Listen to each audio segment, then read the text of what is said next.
Cassy Athena is one of the most popular photographers in the NBA. She is your favorite NBA player's favorite photographer. Cassy is an American of Serbian and Greek descent who grew up and still lives in LA. Her portfolio is insane, with endless photos of the most known celebrities and athletes on the planet. In this episode, we talked about her Balkan roots and a hack for getting a photo with Jokic and Doncic. And I was like, no, he's going to stop and talk to me. And they're like, he's not, so they were all like, we had this bet going if he was going to stop and talk to me. And so we were in the back and then he starts walking. He's got his phone. He's got a hoodie on. Like he's trying to like not be noticed. And he's like speed walking. And I was like, Luka. And he like isn't looking. And I was like, Dali mogu da se slikam s tobom. And he was like, oh. And he like, check it. And like calls it. And he came over and he started talking to me. And I think he knew who I was too from like social media. And we were talking and I was like, I asked to take a picture of him.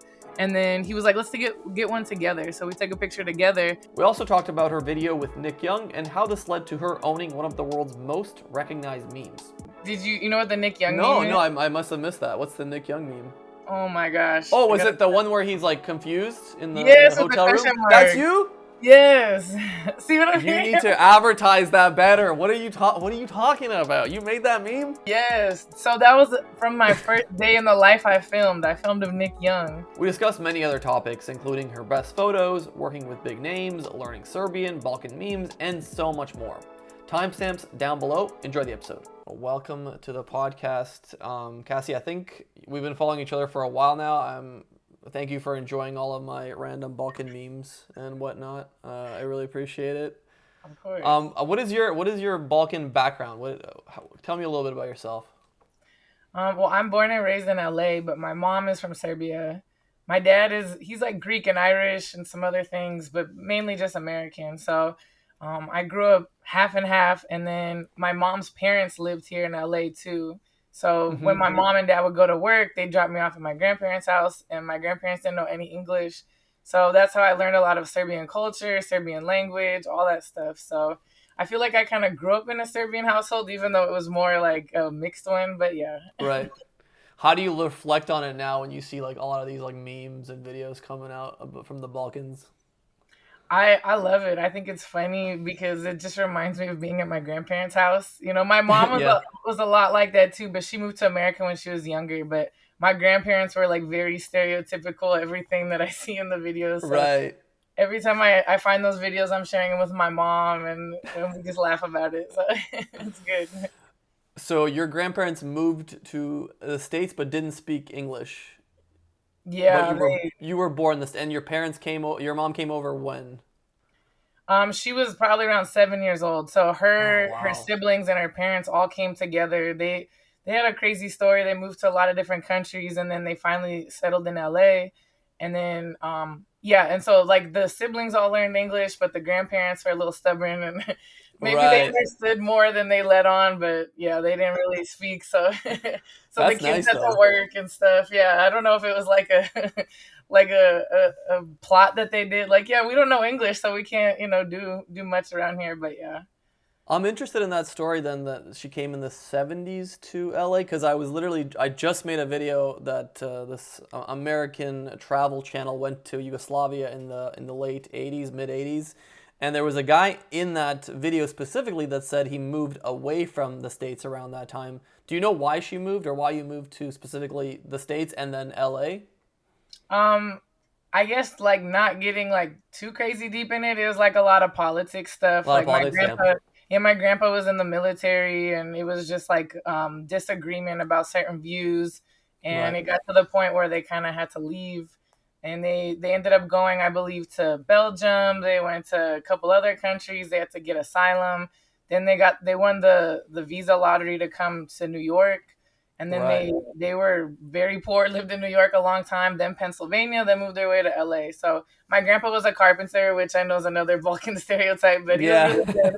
And so because of that, he was able to like really get a lot of work. And that's how they ended up moving to LA, was for him to continue working and doing that stuff. So it's interesting that you grew up in LA, but you had a bit of a Balkan upbringing with the grandparents. How is it like living in LA, growing up in LA? Because 70s and like the 90s were like the peak LA, kind of like booming, and I don't know. It was such a positive view of that region in general.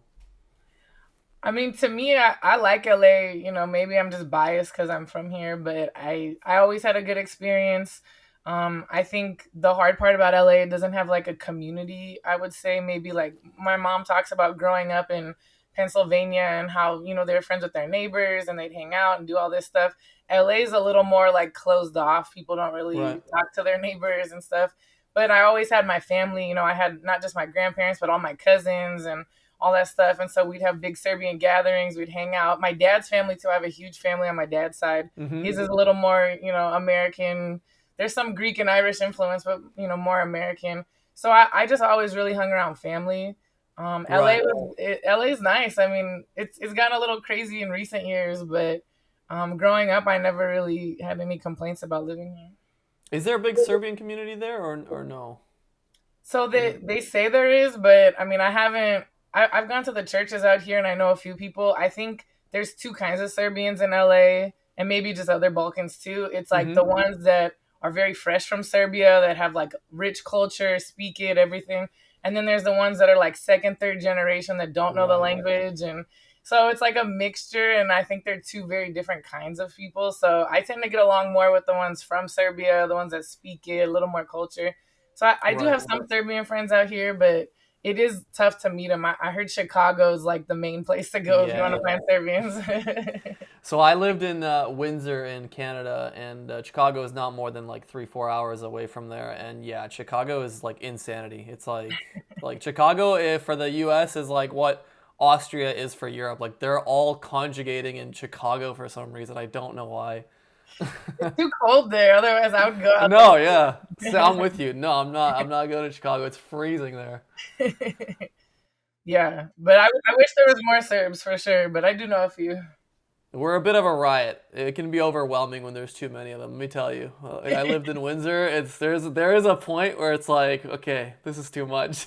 That's funny. I like that. So how did you get into photography and career path wise? That seems like a really interesting, really difficult and competitive thing to do. Yeah, more so I guess on my dad's side, he liked taking pictures of me and my brother and my family, kind of capturing memories of stuff. So as I grew up, video and pictures were just associated with capturing memories for me. And Right. then when I got to college, I started playing. I played basketball and volleyball in high school too, but when I got to college, I continued playing basketball. And then I would kind of take like a little point and shoot camera, take pictures of my teammates, whatever the guys' teams. And then in about 2011 is when the NBA lockout happened. I don't know how familiar you Yeah, are with yeah, of that. course. Yeah, yeah, Of yeah. course. Okay, so I yeah, they mean, went come on on. strike. I would hope so. Yeah, I'm Serbian. Like but basketball is yeah. like in my blood. You gotta like basketball. So Yeah. in 2011, yeah, is when they had an NBA lockout. So the guys were on strike. They couldn't play at their facilities. They were trying to find places around LA to play at. And Right. I kept hearing, different rumors about, hey, there's some players here, there. And I had bought like a very low level, like intro camera that I thought was like so cool at the time. So I just kept finding places the players were at. I would kind of talk to them, make friends, and say, can I send you the photos? They loved it because nobody was taking pictures during that time. And then Right. they would post them on Twitter. There was no Instagram yet. Maybe some Facebook, I guess. But that's kind of how it started. And then, like, when the season started again, nobody wanted to hire me. None of the, outlets or whatever, newspapers, they just said, like, nobody cares what players do in the off season. Nobody cares about their outfits, their clothes. And to Hilarious. me, I know, and that's all I had access to. Yeah. Right. It's like the opposite now. So Literally the opposit. Yeah. yeah, so I guess I would say I was the first like lifestyle photographer specifically for the NBA players. It's just I kept having to do it during the off seasons because that's the only time I really had access to them. And then I Right. started working with high school players and I'd follow them to the NBA. So it was really just a mixture of networking, taking pictures, and then social media taking off. Once Instagram Right. started, I was like, you know what? I'll just post on Instagram. If people want to see my photos, cool. So I kept posting on there. And then like, I mean, now social media's turned into a whole thing where you could actually make money from it, but back then it Right. was just the love of hopefully someone sees it. And then some people did see it, and I was getting jobs based off of Instagram and YouTube and Nice. all that stuff. So it kind of just, long story short, yeah, that's just kind of how it started. And I just never gave up. I still to this day don't work for the NBA or work for any like specific media organization. I'm freelance, but I'm friends with all the players, and yeah. Is that because you want to keep it that way? You don't want to go into a kind of a big business thing, or you like to keep individual clients? What's the reason for that? I think I would be open to working with the NBA or a media outlet, but it just have to be on the right terms. I think a lot of Right. photographers kind of get stuck as being like invisible, like they're just there to capture content for the brand or the media outlet. And me, Right. I've kind of built my own brand. So if there's a way that I could collaborate with somebody where I could still kind of do things how I want, I would be open to it. But for the most part, the brands are catching up to basketball culture. Like the things Sure. that we were doing, over a decade ago, like I said, all the outfits, all that stuff, it took a long time for all the media outlets to catch up to us. So, they're eventually going to catch up, and I think it'll be a good mixture. But right now, it's still a little too corporate for some of the people I work with. Right. But I mean, you said it perfectly. Like, you have your own personal brand. I think that's what you've done really well. Like, you have your own audience, and that gives you so much, like, freedom and negotiating power in any position. Like, that's super important. Exactly. So I like it. And also, even last season I went to Serbia. I got to shoot. Red Bull had like a 3-on-3 tournament out there, and I went out Yeah. and I shot it. And Serbia ended up winning, which was cool too. But I was like, let me Against the just say, states. Against the states, right? It it was was the against final. everybody in the world. Yeah, there was a whole bunch Oh, of but countries. the final was against the U.S. No, or am I wrong? The final, it was like the semifinal was the U.S. and Oh, then the okay. final was, I don't remember. I want to No, say that's okay. No worries. yeah, so it was, but it was still really cool. So I stayed for like another 5 weeks after that, and I shot like Red Star games, Partizan games. So to me, I like being able to move around, get international basketball too. That's cool. That's really cool. I guess I'm curious then, with a lot of these platforms moving away from photography, especially like Instagram, that has become so like real oriented. Like how how has that impacted your stuff, and like are you thinking differently about creating more like short form content as opposed to just photos now? That's a great point and a great question, because that's been one of the hardest things for me, because I Right. love photography, and I do feel like Instagram started with photos, and now they've really like they kind of like punish creators for posting photos. Right. Yeah. Yeah. So but when I started my career, I started doing video and visual effects, and I know how to do it. I just have moved away from it. So now, yeah, I guess I've been coming back to trying to film more videos, trying to get content. But once upon More a time, Babaroga animations, did please. you see that on my YouTube? Oh my gosh. I know it's like my most watched video. It's I funny. do my research a little bit. Yeah. So when I was in college, I was an animation student, and I wanted to, I just did that for a school project and posted on YouTube and didn't think anybody would ever watch it. Right. So it was, and I tried to make it into a full cartoon, and then the NBA lockout happened, and I took on basketball.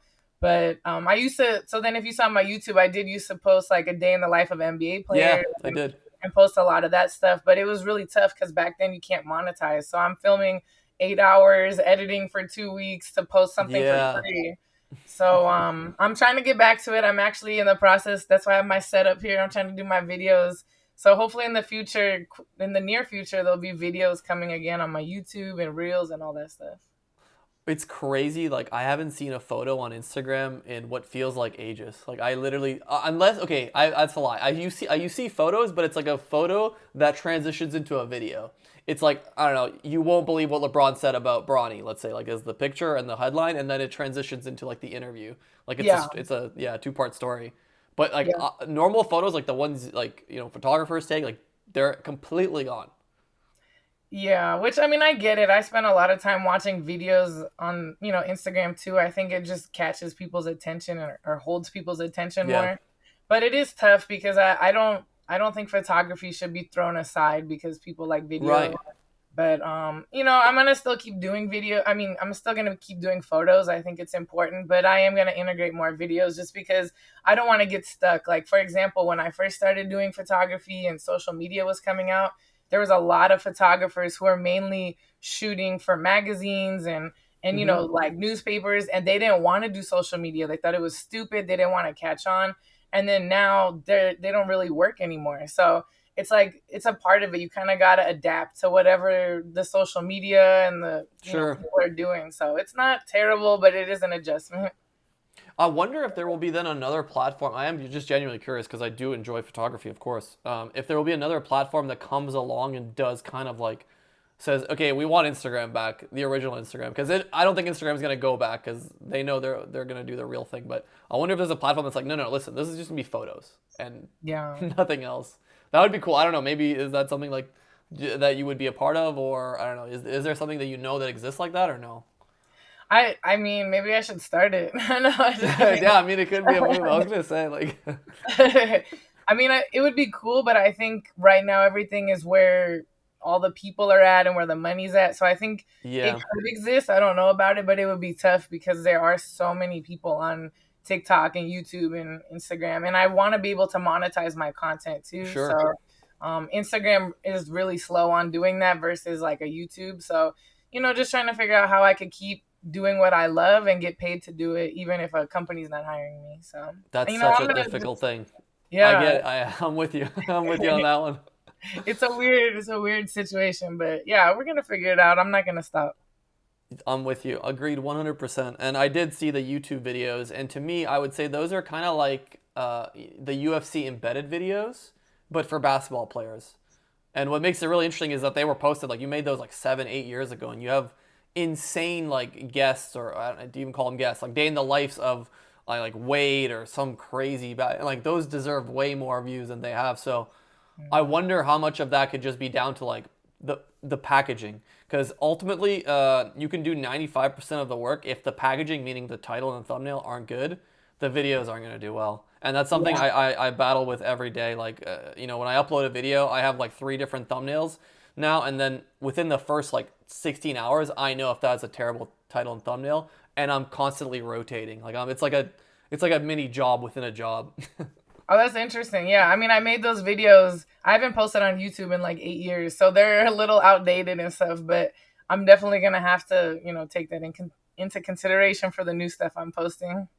Are you gonna make similar videos to that, but like like today in today's version of that, whatever? I don't know how to phrase that question. Yeah, yeah, no, I get what you're saying. I definitely want to. I think now it's a little more difficult because there are so many people trying to film them versus back then I was the only Right. person doing it.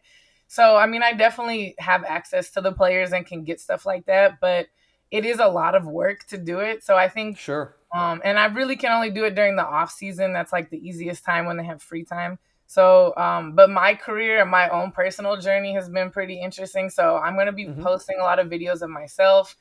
I think there's some really cool stories. Like when people that know me, I tell all kinds of stories about my life, and it's like watching a reality TV show. It's just very interesting. So I'm gonna show more of like my life and maybe like day in the life of me when I'm at events Yeah. working with different athletes. So that way it's not focused on just trying to get like a guest athlete versus like they're Right. kind of the guest in my show and I'm the That's main, really smart. person. Yeah. So I mean, I don't know what I'm gonna do. I might post some unboxing videos, post some story time. I definitely like telling stories about my photos I've already taken too. So I'm just trying different things right now, trying to mix it up and see what's gonna work best. Because honestly, I don't know. But there'll still be content of players. I'm not gonna ever Yeah. stop doing that. Yeah.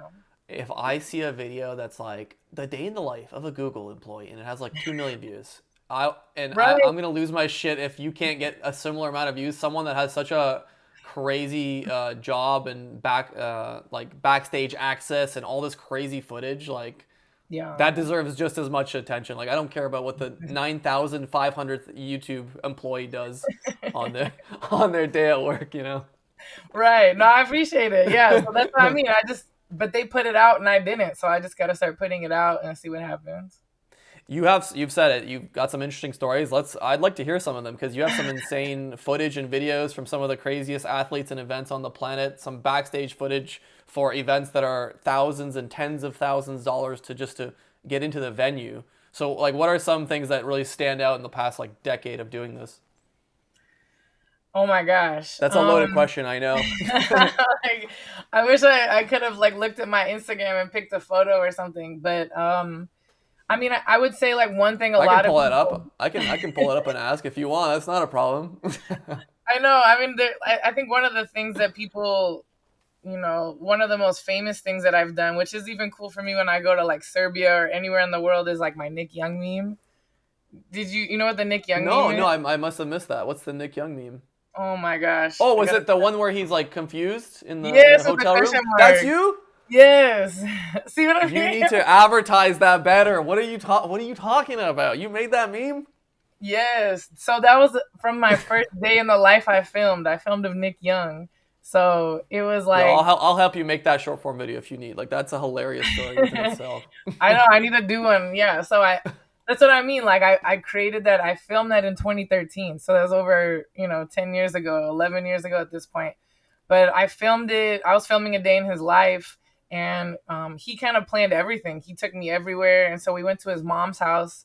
And there was one point his mom's really funny, and they were talking back and forth about a story. And this is all on my YouTube, like the original YouTube Yeah. day in the life I filmed. And she was just saying how one of the NBA players that saw him play was saying, he's got a lot of talent, but if he took it serious, he'd be great. And then the mom says, but Nick was a clown back then. And then Nick looked at her like why you calling me a clown, And the clip was so fast when you watch it. It was just like a quick like that. But for some reason inside me, I was like, something is saying I need to pause it and add question marks. So I don't know Right. what it was. It took me a few hours to get all the graphics perfect. Posted it, didn't really do anything for a while. And then I would say maybe like 6-7 months later, I started seeing the screenshot of that go viral Yeah. on Twitter. And this was before memes were really like a thing. And so I just Yeah. kept like reporting everyone, like, why is everyone using my meme and not giving me credit? So I don't even know who the first one is that like made it go viral, but it went super viral, and to this day it's still viral. So I mean, even something like that is just wild to think my first episode I ever filmed Yeah. and I created something like that viral. My goal in life is to become a meme. Like I think that would be the full circle of life. So the fact Hopefully that you not a just bad thing though. There's some memes out there you don't want to be. true. Honestly, but I will say this: there's like very few memes that I'm like I would be associated with like a bad thing. I don't know. I Like try you to make tripping my and falling, you don't want to meme so like that or something. well, yeah, maybe not. Maybe there is some bad memes too. But a meme in general. I actually know someone. Maybe you know him too. David Vujanic, Serbian guy. I don't know. I'm No, not sure. he's a really popular Serbian influencer. He used to make a lot of content around football, but he is actually a meme himself. Can I show you in the chat? Yes, I can. David Vooch, you got to see this. Okay. You'll definitely know when you see this photo. Okay, here. I'll send it to you in the chat.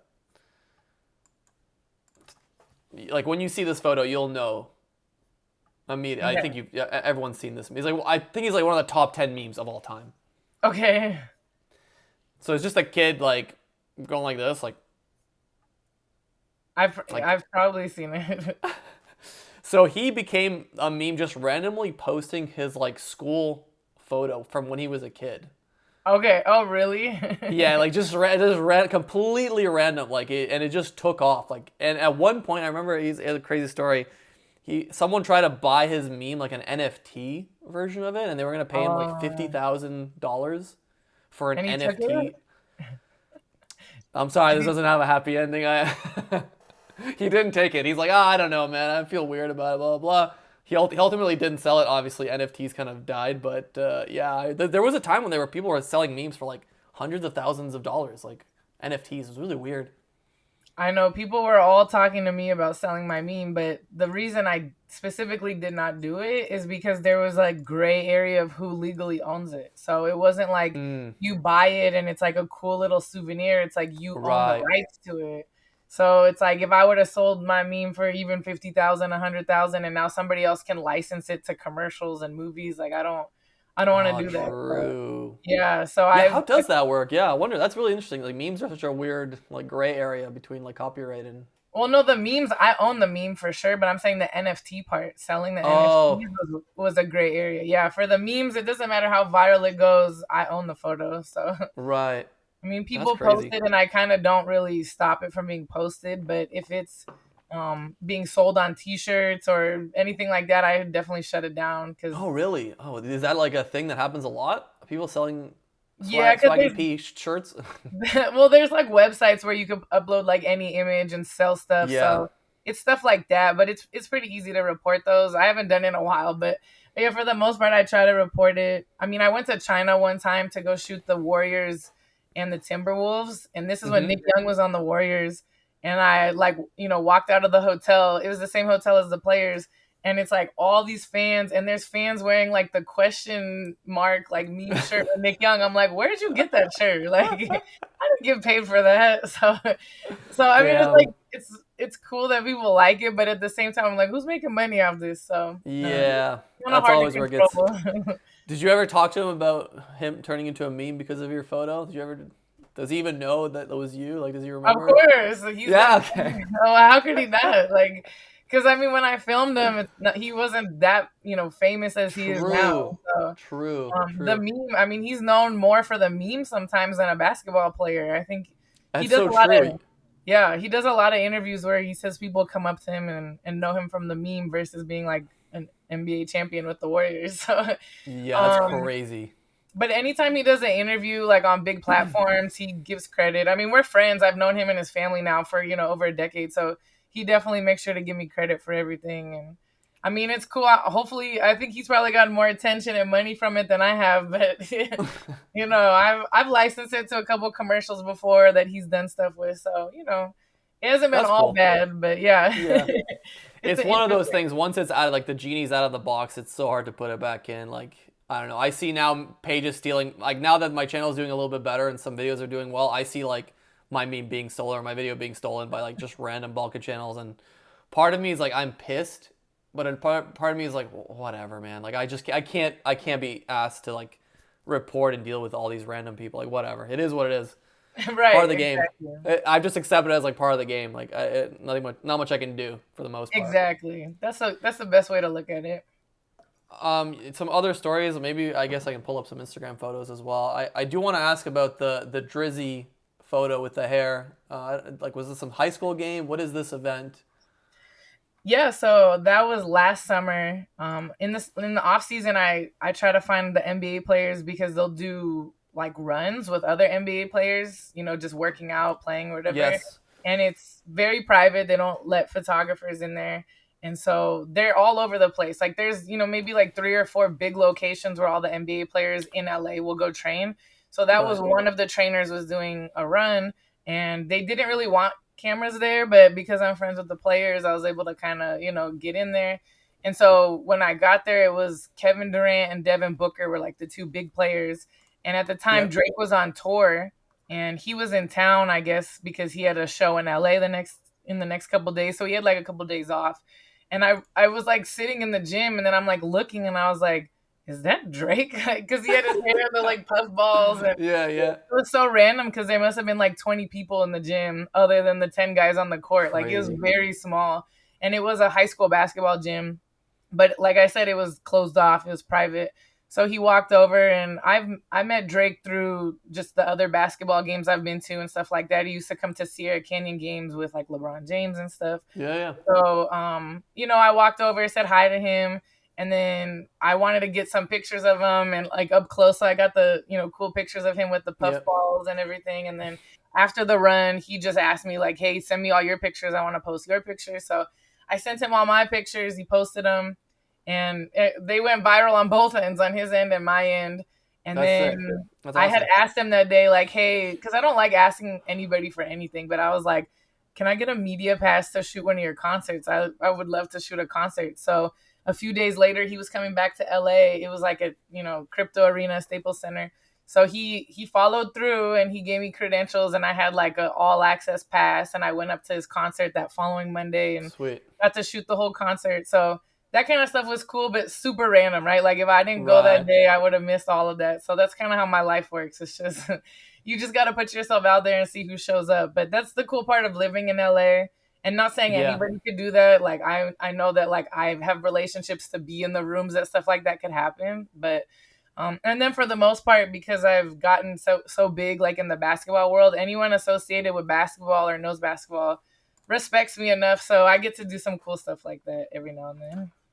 Very cool. Let me ask you, maybe this is a dumb question, but what makes a really great photo? Because like I see photos all the time, and some of them like I can describe that I think it's like a dope or cool photo, but I can't quite internalize why. So as someone that does it professionally, like how do you know you have like a really good photo, and how do you know like, all right, this is going to the bin?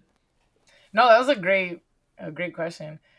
For me, I want to capture emotion. Like I want you to look at a photo and I want you to feel something, whether it's excitement, feel, sad, happiness, whatever the case is. So you first have to have like, technical skills. The photo should have good lighting Sure. and good, not be blurry Focus and and all that. yeah. Yeah, all that stuff. Composition. But then also I just like to have the emotion of it. If it's a dunk, I want you to feel like, oh my God, this is a crazy angle.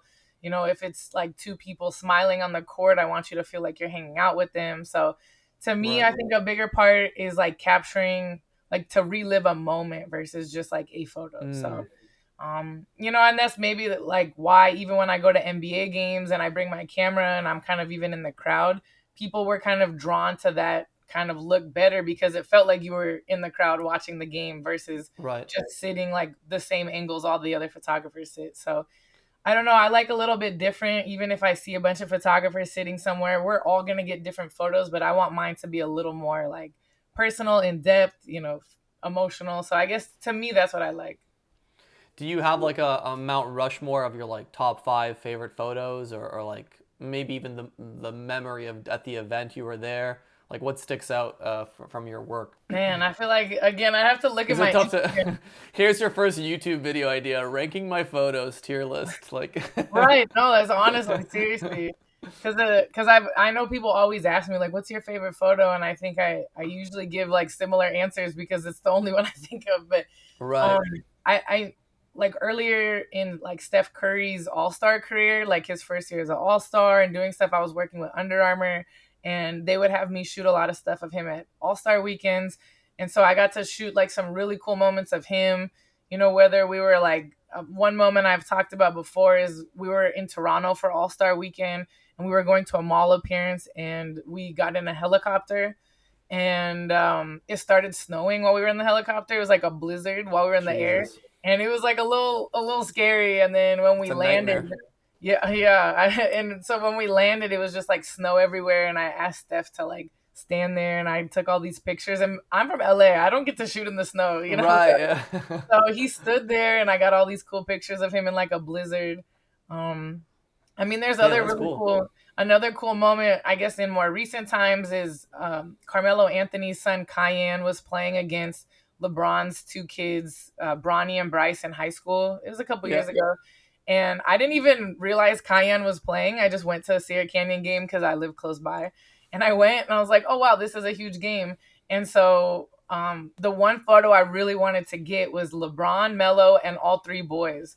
And I knew it was going to be hard because even if you wanted that photo, you can't ask the players to help Sure. organize it. Sure. And so I was like, I'm the one person that can make this happen. So at halftime, I told Carmelo, and he was kind of like, he looked like it wasn't really going to happen. So I went up to LeBron and I said, I want to get a picture, of you and the boys and Melo. And he was like looking, and he's like, well, they're warming up. And we're both kind of like looking back and forth. And he's like, okay, go get Melo's son. I'll get my boys. Let's do it. So Yeah. I didn't even know Cayenne. I pulled him out of the layup line. LeBron went and got his two kids. And then we got Melo, and I lined them all up. And immediately I turned around, and there was like 50 people behind me trying to push me out of the way for the photo. And I was like, no, no, Damn. no. Like, I organized this photo. So Vultures. yeah, Vultures. so I had to like push all of them back out. Like, I don't care who you are, I organized this photo. So they moved out the way, and I took this really nice photo, and I was like, wow, that was great. Without me realizing, everybody was there for ESPN and all that and shooting on their iPhone. So they just posted their like Yeah. low quality, weird angle photos, and then it went viral because it was first versus, mine being like the Oh nicest shit. photo. Yeah. So I was a little like disappointed because it was like, man, it was a lot of work. If I didn't set that photo up, nobody would have got it. And Right. and so then like a few days later, one of my friends that was there, Nikki, she took a picture of me talking to LeBron, like an off guard shot, and sent it to me. And I was like, okay. So I post on Instagram, and I was like, me and LeBron trying to organize this epic photo. And he reposted it on Instagram, and he said, yeah, exactly. But we got the photo, something like that. So it was kind of cool. He like acknowledged out of all Right. his followers, like, yeah, Cassie's the one that got the photo. So to me, like moments like that are super exciting, but also the photo I took is the best one. So Yeah. it worked out in the long That run. But doesn't hurt either, right? yeah, but it's like even something like that, people probably think like it's so easy, like they just they just got there and grouped together for a photo, but it's not. Like those moments are really hard. Somebody has to put it together, and it's a high school game. There's not like PR and media people doing it. So, it's interesting, but I'm glad that I got my photo, and it still goes viral to this day. So we're okay. That's right. It's often the stuff that looks the easiest is very difficult, because if it looks easy, means there was a lot of time and effort to make it look easy, right? Which is interesting. Exactly. So I love those kind of moments. I love like high pressure. You got to get this, to me, I'm just like, that's how my brain works. When I'm at a game, I'm like, what's like the craziest moment that I could capture that people are going to love for years? And so that's kind of where my brain goes versus just kind of snapping away. It sounds like a really like cutthroat business, like photography in general. Is it really difficult and a lot of competition, and it's like, I don't know, everyone's looking out for their own ass, like. Definitely. And I think it's gotten harder because photography is so much more, cameras are more affordable. There's more people at these events. When I was shooting high school players, there was nobody there shooting. And now there's like hundreds of people with cameras trying to find the next NBA star or whatever. So in that way, it's a little more difficult. But luckily, I was able to kind of establish myself early on before all these people came out of nowhere. So I've at least established relationships, but it is very competitive. And that's why, you got to keep sticking with the times. If video is the new thing I got to do, then I got to stick with it. Otherwise, I'll kind of fade into the background because somebody else will be doing videos. So it is competitive, but I love it. And I'm blessed to be able to make money doing this full time. And also like influencer jobs, like social media has changed everything, where I could get paid to work with brands and post on social media. So a lot of that stuff, people like to make fun of influencers, but like you can make a full-time career posting content, make money off YouTube videos, promoting people. So I got paid to make a Vegeta video, guys. Laugh all you fucking want. You laugh, and an iVod video. I'll laugh all you want. All right. That's right there. They even offered to send me free iVod, but yeah, who's laughing now, guys? That's the goal. I know I saw everyone giving you a hard time about the Vegeta. What was up with that? People, the Balkans are beautiful in many ways, but tragic in other ways, where they will literally find the stupidest thing to argue about. And in one sense, like I'm looking at it, I'm like, guys, can we just like agree on like one thing? But then like the influencer, YouTuber, content creator part of me is like, oh, engagement. Right, yes, exactly. Argue more. And I'll just slide in there and be like, oh no, I made that mistake. I'll drop in 300 comments in. I'll be like, oh yeah, I did make that mistake, but I'll let them fucking simmer a little bit, That's hilarious. That's funny. No, it's true. When I saw it, I like kicks. I love Vegeta. I love all the Balkan things. I'm telling you, my goal right now as a content creator is to get Ivar sponsorship, Vegeta sponsorship, and ideally Jaffa Keks. If I can do all three, I will not need any other sponsorships. I will retire from marketing. I'm just like, yeah, boys, I did it. Like, this is the dream. That's the goal right there. Every time I come back from Serbia, I'm getting plasma cakes, Jaffa cakes.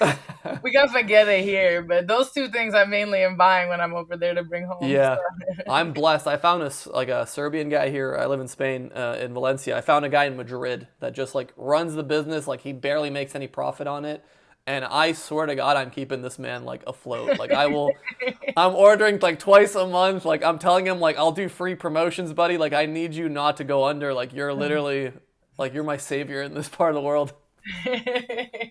Yeah, we have like a lot of Armenians in like this area, and they'll like import a lot of those kind of foods. So luckily I've been able to find like Vegeta at all the Armenian stores and stuff. So that's a blessing. I'm literally like, I'm not even joking. I want these sponsorships, and I'm going to start putting comments in like the Vegeta official Instagram, like, I don't know, like a wink emoji collab. I don't know. Like, all right. No, that's a great idea. Start DMing them. Yeah.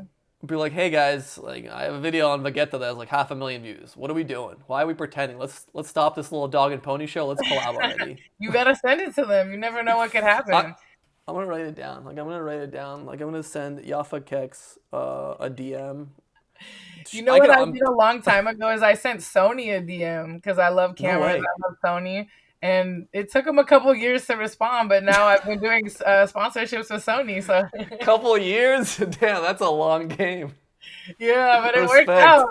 Now I got all my Sony gear and everything. So That respect, hey, it worked. Whatever, 3-4 year, who gives a shit? It's free Sony gear. I'll do that too. Shit, so add exactly. Sony to the list. I don't All care. right, just add all the Even if it microphone companies, all of them. even if it doesn't go well, like I'll turn into a video. Be like, the day I shot my shot at Yaffa Kex. Like, I'll make like Exactly. a. See, you're thinking of content. That's what I gotta I'm say. already. I shit you not, I have a Notion sheet with like 5 different sections of like the different kinds of videos I'm making, and there's like 40 plus video ideas in each section. So it's not a matter of Wow. like ideas. I just don't have time to literally Okay. make all the shit in my head. I have an insane amount of ideas. Yeah, I was gonna say, how do you come up with your ideas? Because they're pretty funny. Like I like the videos. That's how I found you. Is that the algorithm popped Appreciate up, it. and I was like, Yeah. oh wow. But how do you even come up with something like that? Honestly, like I wish I had a real good answer for you, but half the time it's just like my crazy brain. Like I'm sleeping, it's like 1 in the morning, and I'm like, oh, that's a funny thing my dad said. Oh, that's a good meme. And I'll wake up and I'll like pull out my phone and I'll start like just rambling to myself in like a voice clip. Be like, Dad, close the door really loud today. Why, this is a funny. Yeah, let's turn this into a meme. And then I'll go to my computer and then I'll just next day I'll start like trying to do a script. Sometimes it'll like be like I have the idea, I can film like within 5 minutes. Other times I have no idea what it is. It's something. It's like I can see it, but I can't quite put it together, and I'll just leave it there for a while. And eventually like I'll look at it once in a while and I'll be like, oh yeah, that actually. Oh no, I have a way to end that video, and then it'll just gradually build from that. But it's That's a great. constant battle. It's a constant battle with like my trying to get my brain into these weird places where I can extract these ideas. Like I also take a lot of influence from other people. Obviously, like I see memes and I'm like, how do I make this Balkan? Like, like this is a No, funny that makes meme. sense. Yeah. But there's a method to the madness. It seems like chaotic from the outside, but it's consistent. So something's working. I have consistent ideas. So I don't know. Yeah, no, I love it because I don't know if the first time I found your page was through Balkan Dad, maybe. Also, I think I figured out how to fix my microphone. It might be louder now, but No, no worries, no worries. I think you did an interview with Balkan Dad, and that was like the Yes. first time I heard him talking like in his normal voice, Yeah, I guess. Yeah. So, um, but that's then a when I trip. saw it, when I saw your page, I was like, oh wow, this is you had a lot of funny skits and stuff, and I feel like maybe 10 years ago it was so hard to find any kind of like Balkan comedy stuff, or maybe there's Sure. like one or two things. But now, like my algorithm on Instagram is like full of just like funny Balkan Balkan memes. videos, and I feel like it helps me like keep the language sharp because I don't Oh, get to true. speak it that much. So to me, when I watch it, I start understanding. I understand probably 90% of it, but when I speak, sometimes my grammar is not good. But it's nam to govorim, like I got Yeah, yeah. it. That's good. Yeah, Yeah, it's just a matter of practice. Like when I go to Serbia for like a week or a month, like my Serbian it gets so much better. Like it just like yeah, it goes up a level because like I have to speak it every day with everyone. And I'm like, damn, I didn't even know I remembered that word. Let's go. Like I'll get excited about yeah. Oh, random it's words. good. Last year I went to Serbia, I think 3 times, which was kind of wild. I spent like almost 2 months total last year in Serbia, and I Damn. was there this year too. And most of my cousins don't know English, so when I stay with them, I'm like really forced to learn, like words I never thought of. But some words like I won't know, and I'll just say them in English with an accent and be like, Yes, yes. "Radiator," and they're like, Yeah, yeah, yeah, yeah, "Oh yeah. yeah." Same, So same, same. sometimes if you don't know a word, just say it in English with an accent, and they might know it. Honestly, it could be a good like once again I'm going back to the content thing. I have a problem I think, but it could be a funny meme page where it's like just English, I mean English words that you're trying to Serbianize. I don't even know. Like that could be a Right, or they just put an accent on it, and that's how you say it in Serbian, which is kind of funny. So, English words. There's a video here. Like I'm sorry, I have to write this. no, you got to. No, I love it. So, I definitely, I'm planning on going to Serbia. I've never been there for New Year's, like Nova Godina, Božić, all that. So Mm-hmm. I want to go in January. I have a plane ticket booked. We'll see if it actually goes through, but right now I'm planning on going in January, and I want to go see like the traditions and how it is in Serbia, and then go to a Beautiful. few like basketball games. Yeah, I was gonna say like it better have some basketball in there because the atmosphere at the Partizan or Red Star games is insanity. Like that is arguably the best sporting atmosphere I have ever been to a Partizan game. It's otherworldly. Like the kind of vibe and sound in there when it's like packed. It was a basketball game you went to?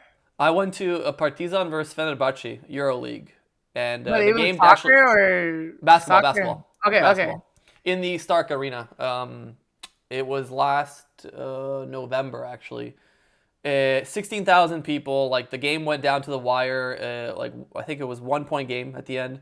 There was this one guy from Fenerbahce that apparently played on Partizan the season prior. Like they Okay. fell out. He did something like snaky. I don't remember what the full story is, but he did something snaky.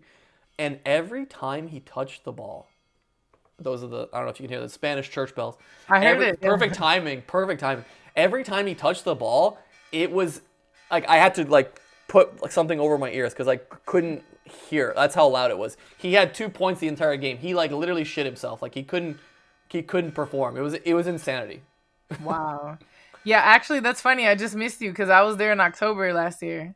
And the first game I was there for like the first official game of the season, and it was like Kemba Walker was playing for Yes, Monaco. Monaco, yeah. Yeah, or they say Monaco in Serbia, but Whatever, yeah. Same shit. Yeah. And so he was playing, and I used to shoot him when he was in the NBA. And then yeah, he was playing against Red Star, and then one of his former college teammates was on Red Star at the time. So I was so happy I got to shoot that game. I shot that. I also I shot a few Partizan games because I knew like Kevin Punter, I knew James Nunnally, I knew a lot of the big players for Partizan, and then they all left now. So now it's like a whole new team of people. So when I go in January, I got to look at the roster, see who's there. But there's like a few. I feel like there's always like a few players overseas I know, but I definitely will say one of the coolest perks about knowing Serbian or just this language in general, is working with NBA players, because when you find anybody from the Balkans, you start speaking Serbian. So I even have like a cool way of how I met like Luka Doncic and Jokic. So I was at a Dallas Mavericks game, and the Mavericks gave me credentials. They, were really cool with me and everything. And so after the game, I told some of the people that work for the NBA, I'm like, I want to meet Luka. And they were like, well, it's going to be really tough because after the games, he leaves right away. He doesn't talk to anybody. And I was like, no, he's going to stop and talk to me. And they're like, he's not, so they were all like, we had this bet going if he was going to stop and talk to me. And so we were in the back, and then he starts walking. He's got his phone. He's got a hoodie on. Like he's trying to like not be noticed. And he's like speed walking. And I was like, Luka.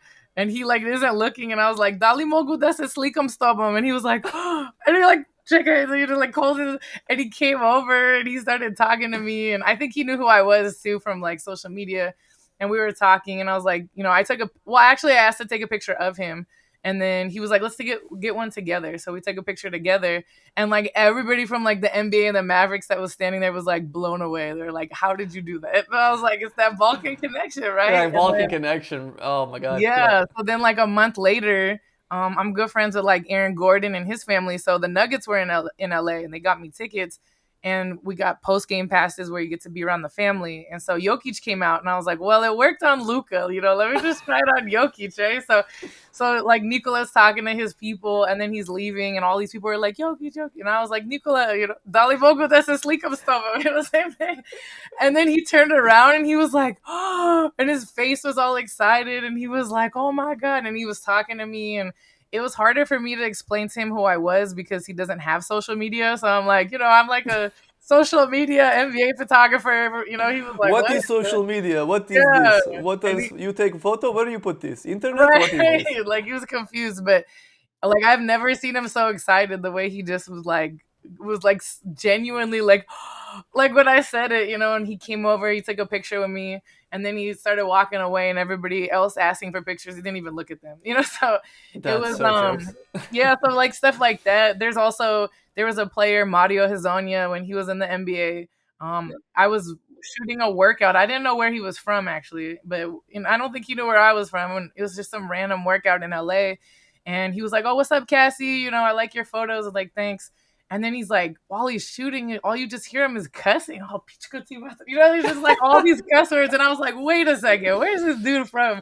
So like afterwards, I walked up to him and I was like, where are you from? And he was like, Croatia? And I was like, Yate Oh, razumem. Croatia. And he was like, Yeah. oh my God. Like, he was so embarrassed, but like, it was funny because he was cussing, like, I mean, as we all do when we Sure. do basketball, you miss a shot.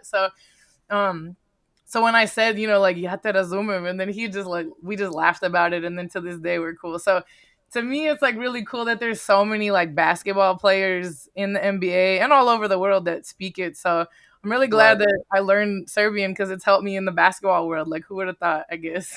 So, You literally the two of the best players in the world right now speak Serbian or whatever, Serbo-Croatian, whatever you want to call it. But yeah, like, and you know the language. That seemed to line up pretty well. Like, no, it's good. That's a cool thing. I was gonna say, yeah, there's all over. Like whether it's Ivica Zubac, he's a Croatian yes, guy. yep. Even earlier this year, Dario Saric, I believe, now plays for the Nuggets as well. yeah, Bogdan Bogdanovic, Bogdanovic, sure. Boban Yeah. Marjanovic. I think he's overseas again now, but There's all these guys. 3 more Nicolas now in the NBA. There's Nikola Right, Jovic. Nikola Jovic, yeah. I know Nikola all of them. Jurisic, like, holy crap. Right, I get to talk to them all. Even earlier this year on New Year's, Paul George had me shoot a New Year's party he was doing, and his wife is Serbian, and so we talked a little bit in Serbian, and then Ivica Zubac was there, so Croatian. His wife is Croatian. I talked to them, and then one of the other players, Norman Powell, has I believe I want to say Serbian girlfriend, and so then she was like, "Oh, I heard you speaking." So it was funny. It was like this like Clippers party, and there's like 6 Balkan people there, and we're all like talking. Like, who would have thought Beverly Hills? We're just all taking over somehow. So stuff like that to me is really cool, and I feel like with all the stuff that like Jokic has done and Doncic and all these guys, obviously like Novak and all these players have put Serbia on the map in a really good way, I think. So it's really cool, and in the Balkans in general, like we got great athletes, but I gotta go for my Serbian guys. So this has to be like, I don't know why like more casual like American fans haven't picked up that like if they learn just like one sentence of Serbian when they go to their Nuggets game or their Mavericks, they are literally gonna like get the VIP treatment. Like, I know it's crazy, but like learn one sentence and they're gonna like immediately shift their attention from whatever is going on to like you in the crowd. Right, but don't cuss at them though. Learn a good. Don't cuss at them. Yeah, be nice. But I'm saying like if you want an autograph, like if you're gonna say, "Hey Luka, can I get an autograph?" or you like, "Hey Luka, ja mogu jednu sliku s tobom," they're definitely gonna answer the second one. Yep, exactly. I mean, you saw it work with me twice. Yeah, could be the life hack. Honestly, that's funny. Life hack, right? Like learn one sentence. I've thought about that too with Giannis because I was like, I'm part Greek. I don't know Greek at all, and I was like, "There's no way I could even." I think he tried to teach me like 3 words one time, and I was like, "I don't." This language is so hard. Like, some languages are brutal. Yeah, some languages are just brutal. Like Greek is one of them. Yeah, Greek is tough. Do you know Spanish? I do speak Spanish now. Yes. Okay. Yeah. Was it hard for you to learn it? I feel like Spanish is not as bad, but. So 2 things. One is when you know a second language, learning a third is a lot easier. If you're learning your second language, then it's difficult. It's a little bit more difficult. Now, having said that, I don't think any language in particular is difficult, even if, let's say, you don't have like the language ability. As long as you can dedicate a small amount of time to it daily, and you can, like, it's just like photography or YouTube or any other skill. Like, if you just do a little bit every day, eventually, and you forget about like even the amount of time you put in, at some point you're just gonna be able to speak and flow with it. And it's not difficult. I don't think any language, if you have time, it can be learned. Spanish was not difficult. No, I don't. But did it get easier because you were living there? I feel like that makes it easier to learn too. Okay. It did help. It definitely helped. Obviously, it improved when I got here. But I was learning Spanish like 2 years before I got here. So when I knew that I was gonna move here, like I started doing Spanish 1 hour a day. Every day, no excuse. Like some days I would forget and I would be like in the club and it's like 11:30 and I'd look at my little Duolingo bird and I would be like, oh fuck, in the middle of the club I'm screaming, hola, I'm like screaming at it, it can't hear me, like the music's so loud. And like it gives me that sound where it's like it's wrong. I'm like, I know it's right, you just can't. So I had to go outside the club, I'm yelling at Duolingo, like people think I'm crazy. That's hilarious. So you don't lose your streak on Duolingo. I shit you know, I had 1,000 10 days streak on Oh Duolingo. my god. I have a problem. Like I'm telling you, I have some sort of issue. I don't know what it is. It's not documented or treated, but You need a sponsorship from them too. DM the Duolingo bird. don't give me ideas. Like this is Tell them to make Serbian on there too. I've been trying to find Serbian. There. If you're trying to do Serbian, there's an app called. They're not paying me. They should. Ling. Okay. It costs like I think it's like $70-$80 a year. There is no free apps for Serbian, but it's basically like Duolingo for Serbian. But the thing is, I know like 90% of Serbian. Yeah, I just need that extra like. I think mine is just going to Serbia more to learn it better. Yeah. Because I speak it really well. I don't need the basics of whatever. True. Yeah, that's what I was gonna say. I'm like I don't know like how much value. I tried it just for fun to see like what level it is. I went to the last like test and I was like, oh, this is too easy. But if you have like this beginner novice level, it can be like it's better than nothing, I guess. For sure. No, that's good to know. I guess we're approaching the hour mark. This flew by for me. I was gonna ask you. Hopefully, it did for you as well. Yeah, it did. For content, like what's the game plan in the future? I see you're posting a few more shorts on YouTube. I'm just curious what you got cooking. In the future, I'm definitely, and I'm doing this right now. I'm filming YouTube videos. I've invested in some cool cameras that I could take. Mm-hmm. I think the hardest thing is when I'm shooting photos somewhere is like I'm there getting hired to shoot photos. So it makes it difficult to try to focus on doing behind the scenes content. I have to set up a tripod, but also focus on photography. So I'm like working with like one of my friends now who's kind of helping come, with me to events, do some behind the scenes. So I think there's just going to be a lot more video content I'm going to be putting out, but also photos. Like I'll never go away from photos. I think, when they say a photo can have 1,000 words or whatever, like it, to me, that's what I want to portray in my work. But also I understand video and I do love storytelling. I think in the future you might see me as a director and I might be doing directing, whether it's commercials or short stories. TV shows, doing stories about my life. I've been doing a lot of script work. So there's a lot of stuff that I've been working on quietly that it might not be known publicly because it just hasn't happened yet. But definitely more storytelling, whether it's photos or videos, I'm going to keep doing that.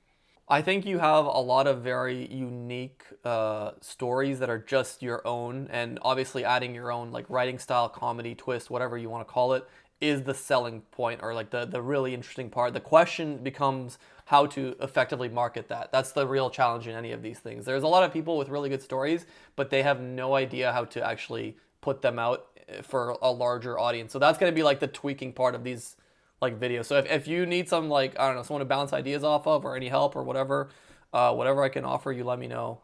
Even if it's just suggestions. I definitely will. I appreciate that because I need all the help I could get with all of it. So everyone needs some help. Even like I have some friends that are like some of the bigger YouTubers, and I go to them and I will literally like pick their brain for an hour and be like, "Hey man, what do you think of this intro?" And then they'll like give me a 20-minute. No, this is too long. Get to the point quicker. The editing here needs to be better. I'm like, okay, like this is perfect. And that's invaluable. Like that's a service that like is worth $1 million. No, it is. When I used to do my videos back in the day in the life, the test was I'd show it to my parents and see how fast they'd lose interest. I mean, they would be like trying to focus because it's like video. I don't want. Let's check that out. Ajde, ima nešto drugo. Like. Okay. They start looking at their phone. Okay, you're like, need to write a new intro. Cut Bad intro.